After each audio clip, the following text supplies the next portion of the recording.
దేవేంద్రుడు ఐశ్వర్యాన్ని కోల్పోయాడు. కోల్పోయిన తరువాత తాను పడినటువంటి కష్టాలకి తానే పశ్చాత్తాపాన్ని పొంది తిరిగి మళ్ళీ లక్ష్మీదేవి యొక్క అనుగ్రహం పొందడానికి కావలసినటువంటి విధానాన్ని తెలుసుకోవడానికి చతుర్ముఖ బ్రహ్మగారిని ఆశ్రయించాడు. ఆయన సృష్టికర్త. మీరు ఎప్పుడైనా పౌరాణిక వాంగ్మయం చూస్తే మీకు ఒక విషయం కనపడుతుంది. ఏదైనా సమస్య ఏర్పడితే మొట్టమొదట అందరూ కూడా బ్రహ్మగారి దగ్గరికి వెడతారు. ఆయన ఒక మార్గాన్ని చూపిస్తాడు. ఇదిగో మీరు ఇలా వెళ్ళండి అని చెప్తూ ఉంటాడు. సృష్టికర్త అంటే ఈ లోకములను సృజించినటువంటి వాడు. అలాగే మన ఇంటికి కూడా ఓ పెద్ద ఉంటారు. ఒక సమస్య ఏర్పడినప్పుడు ఆ ఇంటి పెద్దని ఆశ్రయించి వారు ఇచ్చినటువంటి మార్గదర్శనంలో మనం ప్రవర్తించగలగాలి. అది గుణములను కలిగి ఉండుట అంటే వారి మాట మీద ఒక విశ్వాసం, వారి మాట మీద ఒక గౌరవాన్ని ఉంచడం, వారికి పెద్దరికాన్ని ఇవ్వడం. అంతేకాని వయస్సుని దృష్టిలో పెట్టుకుని కేవలం ఏదో యాంత్రికంగా ఒక నమస్కారం చేసి వారి మాట తిరస్కరించడం కాదు. వారు అనుభవంతో చెప్పినటువంటి మాటకి ఒక ప్రాధాన్యత ఇచ్చి పరిశీలించగలిగినటువంటి అధ్యవసాయంతో కూడుకున్నటువంటి బుద్ధిని కలిగి ఉండేటటువంటి స్థితికి వినయము అని పేరు. అటువంటి స్థితిని పొందాలి. అందుకే బ్రహ్మగారిని వెళ్ళి అడుగుతారు. బ్రహ్మగారు శ్రీ మహావిష్ణువుని ఆశ్రయించమన్నారు. వాళ్ళందరూ శ్రీ మహావిష్ణువుని స్తోత్రం చేశారు. మీరు జాగ్రత్తగా గమనిస్తే అనేక సందర్భాలలో అసలు శ్రీ మహావిష్ణువు దర్శనమివ్వరు, ఆయన వాక్కు వినపడుతుందంతే. ఈ సందర్భంలో ఆయన ఒక మాట చెప్పారు.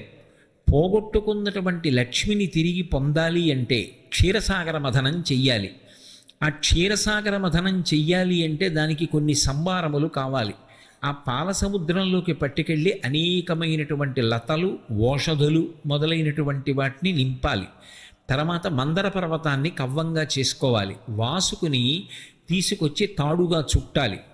ఈ ప్రక్రియలో నేను మీకు సహాయపడతాను. ఈశ్వరుడి యొక్క సహాయం లేకుండా అసలు ఏ కార్యమూ నెరవేరదు. ఇది బాగా జ్ఞాపకం పెట్టుకోవలసినటువంటి విషయం. లక్ష్మీ కటాక్షం కావాలి అని కోరుకునేటటువంటి వ్యక్తి కేవలము తన యొక్క సమర్థత చేత తాను ఒక కార్యాన్ని చాలా కష్టపడి నిర్వహిస్తే ఫలితం వచ్చేస్తుంది అనేటటువంటి మాటకి సనాతన ధర్మంలో ప్రామాణికత లేదు. అందుకే సుందరకాండలో సీతమ్మ కూడా ఒక మాట చెప్తుంది. కచ్చిదాశాస్తి దేవానాం ప్రసాదం పార్థివాత్మజ కచ్చిత్ పురుషకారంచ దైవంచ ప్రతిపద్యతే అంటుంది. పురుషకారమునకు దైవము యొక్క సహాయము తోడు కావాలి. నేను నా వంతు ప్రయత్నం నేను చెయ్యాలి. కానీ ప్రయత్నం చేసేటప్పుడు ఒక్కటి జ్ఞాపకం పెట్టుకోవాలి. 99 పాళ్ల నా ప్రయత్నానికి ఒక్క పాళ్ళు భగవంతుని యొక్క అనుగ్రహం కలిసి రాకపోతే ఆ కార్యము నెరవేరదు. అందుకే భగవద్భక్తి అనేటటువంటి మాటకి అంత విశేష ప్రాధాన్యత ఉంటుంది. ఈశ్వరుడు ఉన్నాడు అని నమ్మి ఆయన మీద భారం ఉంచి కార్యక్రమాన్ని నెరవేర్చడానికి కావలసినటువంటి సమర్థతని నాకు ఇవ్వడంతో పాటుగా అది ఫలవంతమయ్యేటట్టుగా చెయ్యగలిగిన శక్తి నీ చేతులలో ఉంది అని నమ్మి ఈశ్వరుడికి నమస్కరించడం పరిపూర్ణమైనటువంటి భక్తి. అందుకే మీకు నేను తోడుగా ఉంటాను అన్నారు శ్రీ మహావిష్ణువు. అందుకే క్షీరసాగర మథనంలో ఎప్పుడెప్పుడు వైక్లభ్యములు ఏర్పడతాయో అప్పుడప్పుడు ఆయన వచ్చి ఆదుకుంటారు. ఒకప్పుడు ఆ మందర పర్వతం పాలసముద్రంలోకి దిగిపోతోంది. ఆదికూర్మం వచ్చి ఆదికూర్మమై వచ్చి నిలబడ్డారు. తీరా అమృతోత్పాదనమైన తరువాత అమృతాన్ని రాక్షసులు పొందబోయారు. మోహినీ స్వరూపంలో వచ్చి దేవతలకు అందేటట్టు చేశారు. మనం ఈశ్వరుణ్ణి నమ్మి ప్రయత్నాన్ని ప్రారంభం చేస్తే ఆ ప్రయత్నంలో మన చేయి దాటి జరిగేటటువంటి పరిణామాలని ఈశ్వరుడు దిద్దుతాడు. దిద్ది దాన్ని ఫలవంతం చేస్తాడు.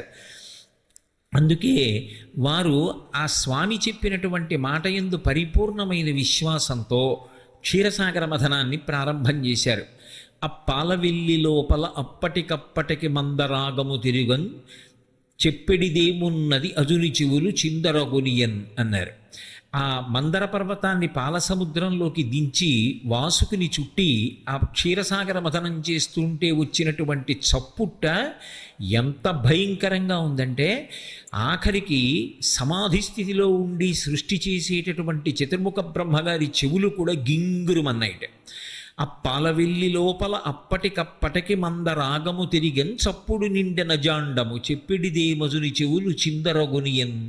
బ్రహ్మాండమంతా కూడా చర్ చస్ అనేటటువంటి చప్పుళ్లతో నిండిపోయింది.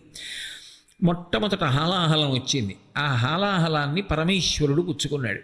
హాలాహలం తర్వాత ఒక్కొక్కటి దివ్యమైనటువంటి వస్తువులు ఉత్పాదనమయ్యాయి. ఒక్కొక్క దాన్ని ఒక్కొక్కరు పంచుకున్నారు.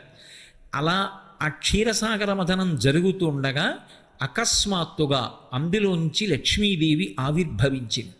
ఆ ఆవిర్భవించేటటువంటి స్థితిలో ఆ తల్లి లోకములనన్నిటినీ కూడా అనుగ్రహించడం కోసం వచ్చినటువంటి తల్లి కదూ. అందుకని అసలు ఆవిడ క్షీరసాగరంలోంచి పైకి పద్మంలోంచి ఆవిర్భవిస్తుంటే ఆవిడ పైకి వస్తున్నప్పుడే తల దగ్గర నుంచి కదు కనపడుతుంది. పాల సముద్రంలోంచి పైకి వస్తోంది అంటే మనకి లలితాదేవి యొక్క ఆవిర్భావ సమయంలో ఎలా అయితే తల దగ్గర నుంచి పాదాల వరకు చెప్తారో అలాగే లక్ష్మీదేవి కూడా పాల సముద్రంలోంచి పైకి తేలినప్పుడు తల దగ్గర నుంచి ఆ పద్మములో కూర్చున్నటువంటి తల్లి యొక్క పాదముల వరకు దర్శనం. అందులో అసలు ఆవిడ పైకి వస్తుంటేనే ఎంత వైభవంగా తల్లి పైకొచ్చింది అంటే తొలకారు మెరుగుకైవడి. ఆ తొలకరి ప్రారంభమయ్యేటటువంటి సమయంలో ఆకాశంలో వచ్చేటటువంటి మెరుపు సౌదామిని అంటాం. ఆ సౌదామిని ఆ మెరుపు మొట్టమొదట వస్తుంది, కంటిని ఆకర్షిస్తుంది. మెరుపుకుండేటటువంటి లక్షణం ఏమిటి అంటే అది ఎక్కడ ఉండనివ్వండి తళుక్కుమని మెరిస్తే కంటికి ఆ మెరుపు తగిలి ఒక్కసారి అందరూ దాని వంక చూస్తారు. లక్ష్మీదేవి వంక చూడడం కూడా అలాగే ఉంటుంది. లోకమంతా ఆమె కటాక్షం కోసం చూస్తారు. అందుకే తొలకారు మెరుగుకైవడి తలతలమని మేని మెరయ ధగధగమనుచున్. ఆ తల్లి చూపుల కలుములనీనుచు. అలాగే చెలువంబులు మొదట పుట్ట మొదట టెంకి సిరి పుట్టెన్రుపా అంటారు పోతన గారు భాగవతంలో క్షీరసాగర మథనఘట్టాన్ని వర్ణిస్తూ. తలతలమని మేని మెరయ ధగధగమనుచున్ అంతా కూడా కాంతులే చెప్తారు. దీంట్లో మీరు బాగా గమనించవలసిన విషయం ఏమిటంటే లక్ష్మీదేవి యొక్క వైభవాన్ని ఎక్కడ చెప్పినా సరే మెరుపు తీగతో చెప్తారు. ఎందుకని మెరుపు తీగతో చెప్తారు అంటే అన్నిటిలోకి తొందరగా కంటిని ఆకర్షించేది ఏది అంటే మెరుపు. చీకటిగా ఉందనుకోండి, చీకట్లో సౌదామిని విద్యుల్లత ఒక మెరుపు మెరిసిందనుకోండి మబ్బు మీద, ఆ మెరుపు మెరవగానే ఎటువైపు నుంచి ఆ మెరుపు మెరిసిందో అటువైపుకి ఆ కాంతి కంటిని లాగుతుంది. ఆవిడ కూడా ఒక మెరుపు తీగలా ఉంటుంది.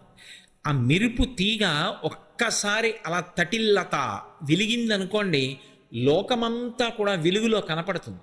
లక్ష్మీదేవి లోకముల వంక చూసేటటువంటి స్థితి అలా ఉంటుంది. ఆవిడ కన్ను విప్పి ఒక్కసారి చూసిందనుకోండి ఆ చూపుల చేత లోకములన్నీ బ్రతుకుతాయి, చైతన్యాన్ని నింపుకుంటాయి. అంతటి గొప్ప స్థితిలో చూపిస్తుంది. అందుకే పోతన గారు ఆ చిన్న పద్యం అంతా కూడా మెరుపులతోటే తీసుకెళ్ళారు. తొలకారు మెరుగుకైవడి తలతలమని మేను మెరయ ధగధగమనుచున్. ఆవిడ శరీరం అంతా కూడా తళుక్కని మెరిసిపోతోంది, ధగధగమంటోంది. రెండూ కాంతికి సంబంధించినటువంటి విశేషాలే. ఇప్పుడు మీరు ఒక్కటి గమనించాలి, అంత కాంతివంతంగా ఆవిడ కనపడుతుంటే అసలు అంగప్రత్యంగముల వంక చూసే అవకాశం ఉండదు, కన్ను ఆకర్షింపబడుతుంది. అది లక్ష్మి అని పిలవబడడానికి కారణం అది. ఆవిడ లోకములనన్నిటినీ చూస్తుంది, అందరూ ఆవిడ వంక చూస్తారు. ఆవిడ చూపుల కోసం సమస్త జగత్ తహతహలాడుతుంది. ఆవిడ క్రీగంటి చూపు పడితే చాలని. అందుకే లలితాదేవి ఆవిర్భావంలో చెప్పినట్టుగా తల నుంచి పాదముల వరకు వర్ణించారు, మొత్తం ఒక కాంతి పుంజం కింద చెప్పారంతే. అందుకే తలతలమని మేను మెరయ ధగధగమనుచున్. కలుముల నీనిడి చూపుల ఆ చూపులకున్నటువంటి వైభవం అది. లక్ష్మీదేవి యొక్క అనుగ్రహము అన్న మాటకు అర్థం ఏమిటంటే కేవలం ఆవిడ ఒక్క చూపు చూస్తుంది ప్రసన్నంగా. ఆవిడ చూపు ఎక్కడ పడుతుందో అక్కడ పడిన ఉత్తర క్షణంలో ఇక అలా ఇలా ఉండదు, ఇక ఐశ్వర్యం. అది ఉత్సాహం కానివ్వండి, సంతోషం కానివ్వండి, పూనిక కానివ్వండి, అక్కడ ఉండేటటువంటి సంపద కానివ్వండి, అవన్నీ కూడా అంత పుష్కళత్వాన్ని పొందుతాయి, అంత సంతోషంగా ఉంటుంది. అందుకే ఆవిడ చూపులలోంచే అంతటి అనుగ్రహ ప్రసరణం చేసింది. అందుకే ఐశ్వర్యం ఎక్కడి నుంచి ఇస్తుంది అంటే ఆమె యొక్క చేతిలోంచి ఇస్తుంది అని చెప్పడం సాధ్యం కాదు. అందుకే లక్ష్మీ కటాక్షము అంటూ ఉంటారు. ఆవిడ చూపు పడితే చాలు, ఒక్కసారి అలా ప్రసన్నంగా చూసిందా, ఇక అక్కడ ఎంత ఐశ్వర్యం ఏర్పడుతుంది అనేటటువంటి దాని గురించి చెప్పడం ఎవరికీ సాధ్యం కాదు. అయితే మీరు ఒక్క విషయం జ్ఞాపకం పెట్టుకోవాలి, నేను ఐశ్వర్యము ఐశ్వర్యము ఐశ్వర్యము అన్న మాట వాడుతున్నప్పుడు కేవలము నేను సంపద గురించి మాట్లాడుతున్నాను అని మీరు అనుకోకూడదు. కేవలం ధనం ఒక్కదాని గురించి నేను మాట్లాడటం లేదు. శ్రీ సూక్తం అలా మాట్లాడలేదు. కేవలం డబ్బొక్కటే లక్ష్మీదేవి ఇస్తుంది అని నిర్ధారణ చేయకూడదు. లక్ష్మి అంటే జీవితాన్ని పండించగలిగినటువంటి శక్తి. ఆవిడ ఇది ఇస్తుంది ఇది ఇవ్వదు అని ఉండదు, ఆవిడ దేన్నైనా ఇవ్వగలదు. అందుకే కలుముల నీనెడి చూపుల, ఆమె చూపుల చేత సమస్తమైన ఐశ్వర్యాన్ని ఇవ్వగలిగినటువంటి తల్లి అయి ఆవిడ చెలువంబుల మొదటి టెంకి సిరి పుట్టే నృపా. ఆమె ఈ లోకానికంతటికీ కూడా అద్భుతమైనటువంటి సౌందర్య రాశి, లోకమాత మొట్టమొదట సృజింపబడింది అన్నారు. అంటే మళ్ళీ క్షీర సముద్రంలోంచి ఆమె తల్లి క్షీరసాగరానికి కుమార్తెగా ఉద్భవించింది. ఇది ఆమె యొక్క అవతార స్వీకారమునందుండేటటువంటి తత్వం. ఇప్పుడు ఆవిడ క్షీరసాగరంలోంచి వచ్చింది, పాలసముద్రానికి కూతురు. పాలసముద్రానికి ఆవిడ కూతురు కాబట్టి ఇంతకుముందు ఆవిడ లేనిది ఇప్పుడే వచ్చింది అని చెప్పడం కుదురుతుందా? కుదరదు. ఆమె ఇంతకు ముందు కూడా ఉంది, ఇంతకు ముందు ఉన్నది, అప్పుడు ఉన్నది, ఎప్పుడూ ఉంటుంది. కానీ ఇందులో ఒక పెద్ద రహస్యం మాత్రం ఉంటుంది. ఆమె ఇలా చాలామందికి కుమార్తెగా వస్తుంది. ఒకప్పుడు క్షీరసాగరానికి కుమార్తెగా వచ్చింది, ఒకప్పుడు భృగువుకి కుమార్తెగా వచ్చింది, ఒకప్పుడు జనక మహారాజు గారికి కుమార్తెగా వచ్చింది, ఒకప్పుడు ఆకాశరాజుకి కుమార్తెగా వచ్చింది. అసలు యథార్థంగా చెప్పాలంటే ఎవరి ఇంట ఆడపిల్ల పుట్టినా లక్ష్మియే వస్తోంది అని గుర్తు. ఎందుకో తెలుసా? ఆడపిల్ల వస్తోంది అంటే చాలామంది ఆడది ఆడపిల్ల అన్న మాట వాడితే ఏదో తక్కువ అనుకుంటారు. కాదు, తెలుగు భాషలో ఆడపిల్ల ఆడది అన్న మాటకు అర్థం ఏమిటంటే శ్రీ మహాలక్ష్మి అని అర్థం. ఆడపిల్ల, ఆడ అంటే అక్కడ అని అర్థం. అక్కడి పిల్ల, అక్కడి పిల్ల ఇక్కడ పుట్టింది. ఇక్కడ ఎందుకు పుట్టింది అంటే ఇక్కడ పుట్టి నన్ను ధన్యుణ్ణి చేసింది. ఎవరా పిల్ల? పేరు నేను పెట్టాను తర్వాత, ఆమె లక్ష్మి. అందుకే ఎవరి కడుపున ఆడపిల్ల పుట్టనివ్వండి, ఆ పిల్ల పీటల మీదకి వెళ్ళినప్పుడు మాత్రం పద్మంలోనే వెడుతుంది. పద్మంలో తీసుకెడతాను తప్ప ఏ ఇంటా కూడా ఆడపిల్లని పెళ్లి పీటల మీదకి తీసుకెళ్ళేటప్పుడు నడిపించి మాత్రం తీసుకెళ్లరు. ఎవరి ఇంట పుట్టినా లక్ష్మియే పుట్టింది. పుట్టి ఆమె నారాయణుడికి మాత్రమే చెందుతుంది. ఆమె మహాపాతివ్రత్యం అటువంటిది, నిత్యానపాయని. ఆమె శ్రీమన్నారాయణుడికి ఇల్లాలు. ఆ నారాయణుడు ఎక్కడో ఆవిర్భవించి ఉన్నాడు, పెండ్లి కుమారుడు. అందుకే వయసులో మామగారు పెండ్లి కుమారుడి కన్నా పెద్దవాడైనా పిల్లనిచ్చేటప్పుడు లక్ష్మిని నారాయణునికి ఇస్తున్నానని కాళ్ళు కడిగి తీర్థాన్ని పుచ్చుకుంటాడు. లక్ష్మి ఎప్పుడూ నారాయణుడికి పక్కకే చేరుకుంటుంది. అందుకే ఆ తల్లి కూడా నారాయణుని దగ్గరికి వెళ్ళిపోతుంది. కానీ ఎంతమందికైనా కుమార్తెగా వస్తుంది, ఎంతమందికైనా కుమార్తెగా వచ్చి ఎవరెవరికి కుమార్తెగా వచ్చిందో వాళ్ళని అనుగ్రహిస్తుంది. అందుకే మీరు చూడండి, 2 రకాలైనటువంటి అదృష్టాలు ఇవ్వాలి అనుకుంటే ఆడపిల్లగా వస్తుంది. ఒకటి, సాక్షాత్ లక్ష్మీదేవి ఇంట్లో పుట్టింది. అందుకే మగపిల్లవాడికి చేయడానికి అలంకారములు తక్కువ ఉంటాయి, ఆడపిల్లకి చేయడానికి అలంకారాలు చాలా ఎక్కువగా ఉంటాయి. ఆడపిల్ల ఇంట్లో తిరుగుతోందనుకోండి, లక్ష్మీదేవిది తిరిగినట్టే. ఒకటి, ఆ పిల్ల పుట్టిన వేళ, ఆ పిల్ల తిరిగిన వేళ సాక్షాత్ లక్ష్మీదేవి ఇంటికి వచ్చిందని గుర్తు. 2, ఆడపిల్ల పుట్టింది అంటే ఆ పిల్లని ఎక్కడికి చేరుస్తున్నారు? ఎవరో ఓ పేరున్నవాడికి కాదు ఇస్తున్నది, సాక్షాత్తు నారాయణ స్వరూపాయ వరాయ. ఆ వరుడు నారాయణ స్వరూపుడు. ఇప్పుడు లక్ష్మిని నారాయణుడి పక్కకి చేర్చారు. ఆ చేర్చిన కారణం చేత ఏమైంది? దశ పూర్వేషాం దశాపరేషాం, 10 తరాలు నా తర్వాత వచ్చేవి, 10 తరాలు నా ముందున్నవి, నేను ఒక తరం, 21 తరాలు ఉద్ధరింపబడ్డారు, ఉన్నత లోకాలకి వెళ్ళారు. ఏది మగపిల్లవాడి విషయంలో చూపించండి అలా ప్రమాణం. అలా చేయగలడా? సాధ్యం కాదు. అమ్మవారు అనుగ్రహిస్తే ఆ తల్లి వీళ్ళని నేను విశేషమైనటువంటి ఫలితము చేత సత్కరించాలనుకుంటున్నాను అనుకుంటే ఆడపిల్లగా వస్తుంది. అందుకే ఆడది ఆడపిల్ల ఈ మాటలు తక్కువతనమని ఎవడనుకున్నాడో నాకు అర్థం కాదు. అంతకన్నా గొప్ప మాట లోకంలో ఇంకోటి ఉండదు. ఆడపిల్ల అంటే నారాయణుని సొత్తు, శ్రీ మహాలక్ష్మి అని దానికి అర్థం. కాబట్టి ఇప్పుడు ఆ పిల్ల ఇక్కడ పుట్టింది, అక్కడికి వెళ్ళింది, ఇప్పుడు ఇక్కడ వంశాన్ని వదిలేసింది, ఇంటి పేరు వదిలేసింది, ఇక్కడ ఉన్నవారిని విడిచిపెట్టేసింది, భర్త చెయ్యి పట్టుకుని వెళ్ళిపోయింది. ఇప్పుడు ఆమె అక్కడ మహాపతివ్రత అయి ప్రవర్తించింది. ఎవరు తరిస్తారు? అంటే కేవలము అత్తవారు కాదు, ఆ పిల్ల నడవడి చేత 2 వంశములు తరిస్తాయి. పుట్టింటివారు మెట్టినింటివారు 2 వంశాలు తరిస్తాయి. అది మగపల్లవాడి విషయం అయితే వాడు ఎక్కడ పుట్టాడో ఆ వంశం తరిస్తుంది. కానీ ఆడపిల్ల 2 వంశాలని తరింపజేస్తుంది. అందుకే అసలు ఆడపిల్ల వచ్చింది అంటే లక్ష్మీదేవే వచ్చింది. అందుకే శ్రీరామాయణంలో వాల్మీకి మహర్షి ఒక చమత్కారం చేయించారు. జనక మహారాజు గారు కన్యాదానం చేస్తున్నప్పుడు ఇయం సీత మమ సుత సహధర్మచరీతవా ప్రతీచ్ఛ చైనాం భద్రం తే పాణిం గృహ్ణీష్వ పాణిన పతివ్రత మహాభాగా ఛాయేవాను గతా సదా అన్నారు. మమ సుత దగ్గర నుంచి మీరు చూడండి, పేరు సీత. సీత అంటే నాగటి చాలుకు పుట్టింది, ఆవిడ పెట్టుకుంది పేరు. నిజానికి ఆ పుట్టిన పిల్ల లక్ష్మి. సీత లక్ష్మీవాచకం. నా ఇంట బిడ్డ పుట్టినా కూడా ఆడపిల్ల పుడితే ఆమె ఇయం సీత మమసుత, నాకు కూతురుగా వచ్చింది. ఎందుకని? నాకు అనుగ్రహాన్ని ఇవ్వాలనుకుంది. ఆడపిల్ల ఇంటికి వచ్చింది అంటే లక్ష్మీదేవి ఇంటికి వచ్చినట్టే.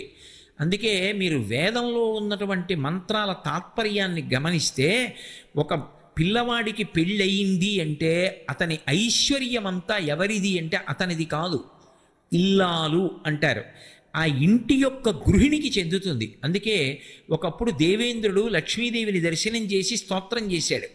చేసినప్పుడు ఆవిడ నేను ఎక్కడెక్కడ ఉంటానో తెలుసా అని తాను ఎన్ని చోట్ల ఎన్ని రూపాలతో ఉంటుందో చూపించింది. చూపించినప్పుడు కైలాసే పార్వతీత్వంచ క్షీరోధే సింధుకన్యక స్వర్గే చ స్వర్గలక్ష్మిస్తం మర్చలక్ష్మిశ్చ భూతలే వైకుంఠే చ మహాలక్ష్మి దేవదేవీ సరస్వతి గంగా చ తులసీత్వంచ సావిత్రి బ్రహ్మలోకగా కృష్ణ ప్రాణాధిదేవీత్వం గోలువుకే రాధికా స్వయం రాసే రాసేశ్వరీత్వంచ బృందా బృందావని కృష్ణప్రియాత్వం భాండీరే చంద్రా చందనకాననే విరజా చంపకవనే శతశృంగీ చ సుందరి పద్మావతి పద్మవనే మాలతీ మాలతీవనే కదంబమాలాత్వం దేవి కదంబ కాననీపి చ రాజ్యలక్ష్మీ రాజగేహే గృహలక్ష్మీ గృహే గృహే ఇత్యుక్త్వా దేవతా సర్వే మనయో మనవస్తథా రుర్దుర్నవదనా శుష్కకంఠో తాలుకాః ఇతి లక్ష్మీస్తవం పుణ్యం సర్వదేవైః కృతం శుభం ఎప్పటేత్ ప్రాతురుద్ధాయ సవై సర్వం లభేత్రువం అభార్యో లభతే భార్యాం వినీతాం వసుతాం సతీం సుశీలాం సుందరీం రమ్యాం అతిసుప్రియవాదినీం పుత్రపౌత్రవతీం శుద్ధాం కులజాం కోమలాం వరాం అపుత్రో లభతే పుత్రం వైష్ణవం చిరజీవినం పరమైశ్వర్యయుక్తం చ విద్యావంతం యశస్వినం భ్రష్టరాజ్యో లభేత్రాజ్యం భ్రష్టశ్రీ లభతే శ్రియం అని దానికి ఫలశ్రుతి కూడా చెప్పాడు ఇంద్రుడు. ఈ స్తోత్రం లక్ష్మిని ఉద్దేశించి చదివింది కాబట్టి పెళ్లి కాని మగపిల్లలు ఎవరైనా ఈ స్తోత్రాన్ని నియమంగా అమ్మవారి దగ్గర చదివితే అతనికి భార్యగా ఎవరు రావాలి? ఎక్కడో లక్ష్మీదేవి పుట్టివాడు నారాయణుడు కావాలి. కాబట్టి ఎటువంటి పిల్ల భార్యగా వస్తుంది అంటే ఆమె సుశీలాం సుందరీం రమ్యాం అతిసుప్రియవాదినీం పుత్ర పౌత్రవతీం శుద్ధాం కులజాం కోమలాం వరాం. ఆమె సుశీల, మంచి నడవడి కలిగినటువంటిది, చక్కగా మాట్లాడేటటువంటిది, పుత్రుల్ని పౌత్రుల్ని పొందేది, ఆ భర్త యొక్క ఆయుర్దాయాన్ని నిలబెట్టగలిగినటువంటి నడవడి కలిగినటువంటిది మహాపతివ్రత. అటువంటి స్త్రీ భార్యగా లభిస్తుంది. లక్ష్మీదేవి యొక్క స్తోత్రము అంత గొప్పదిగా వర్ణింపబడింది. అందులో ఆ తల్లి దర్శనమిచ్చింది. నేను ఎక్కడ ఉంటాను అంటే కైలాసే పార్వతీత్వంచ క్షీరోధే సింధుకన్యక. కైలాసంలో పార్వతీదేవిగా, వైకుంఠంలో లక్ష్మీదేవిగా, బ్రహ్మలోకంలో సరస్వతిగా, ఒక మహారాజు గారి దగ్గర రాజ్యలక్ష్మిగా, ప్రతి ఇంటి ఇల్లాలు గృహలక్ష్మి అయినప్పుడు ఐశ్వర్యమంతా ఎవరిది? ఆమెది. అందుకే ఇల్లు అన్న మాటకు అర్థం ఏమిటంటే ఇటకలతో కట్టినది ఇల్లు కాదు. ఇల్లు అన్న మాటకు అర్థం ఏమిటంటే గృహిణి, గృహముచ్యతే. గృహము అని ఎప్పుడు పిలుస్తారంటే దాని యందు ఇల్లాలు ఉన్నంత కాలమే గృహము. పురుషుడు ఎంత బడలిపోనివ్వండి, ఆమె నవ్వుతూ పిలిచి ఒక్క పాత్రతో కాస్త పళ్ళరసం ఇచ్చిందనుకోండి సేద తీరుతాడు. ఆమె ఒక్క నవ్వు నవ్విందనుకోండి సేద తీరుతాడు. ఆమె ఒక మాట మాట్లాడితే సేద తీరుతాడు. ఎంత ఐశ్వర్యం ఉండనివ్వండి, ఎన్ని కోట్లు ఉండనివ్వండి, ఆమె వెళ్ళిపోయిన తరువాత ఆ ఇంట్లోకి వెళ్ళినటువంటి పురుషుడికి ఏ మనశ్శాంతి ఉంటుంది? గృహము అంటే మేడ కాదు, భార్యయే గృహము. అందుకే గృహలక్ష్మి గృహే గృహే. లక్ష్మీదేవి దర్శనం ఎక్కడవుతుంది అంటే చాలా తేలిక. దర్శనం చెయ్యాలన్న కోరిక ఉండాలి, కానీ నా భార్య లక్ష్మీ స్వరూపయే, నా పక్కింటి వారి భార్య సాక్షాత్ లక్ష్మి. ఆ భావన నీకు ఉండాలి, కానీ ఆ భావన చాలు నీకు లక్ష్మీ కటాక్షం కలగడానికి హేతు అవుతుంది. దేశానికి అరిష్టం ఎప్పుడు పట్టుకుంటుంది అంటే కనపడినటువంటి ప్రతి ఇల్లాలి వంక కూడా చూడకూడని చూపు చూస్తే అది దోషభూయిష్టం అవుతుంది. ప్రతి ఇల్లాలిని కూడా లక్ష్మీ స్వరూపగా చూడగలిగినటువంటి విశాల హృదయం ఉంటే, అటువంటి పవిత్రమైన దృక్కులు కలిగి ఉంటే, దాని చేత దేశమంతా కూడా